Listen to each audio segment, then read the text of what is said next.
Let's draw the Hulk vigorously slamming Jeff the Landshark. Like usual, I'll start with a circle. This time it will be for the body.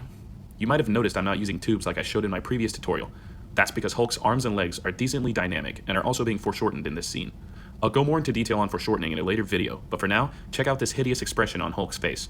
Now that expression represents the rage that every Marvel Rivals player feels when Jeff the Land Shrimp decides to swallow the whole team and jump off the map like a dingus. If you main Jeff the Landshark and participate in this outrageous behavior, shame on you, buddy. Anyways, as you can see here, I'm adjusting the legs using the Magic Wand tool. The Magic Wand is extremely useful during the sketch phase, since it allows me to grab whatever body part I want and move it or change its size. I highly recommend getting familiar with your application's Magic Wand tool if you haven't already. It will save you a ton of time and effort. Now that Hulk's pose looks decent, let's start on John the Sea Cucumber. I'll also start with a circle and add some curvature to the tube that will represent his tail.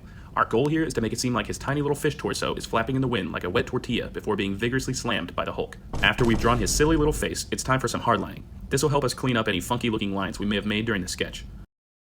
Once that line art is finished, let's add some quick colors before moving into our shading phase. Now as usual, I will start by cell shading in the general areas the light won't be touching, and then I'll go over the edges with airbrush to soften out the shadows and add gradients to wider areas that have more rounded forms, like his muscles for example.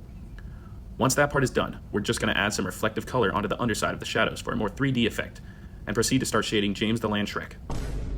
Now that we're all done with that, let's airbrush in a simple background and throw on some janky line art, and blur it so nobody knows it was janky, and then shade the janky blurred line art so it looks more 3D, and add a little green glowy effect to the Hulk's body.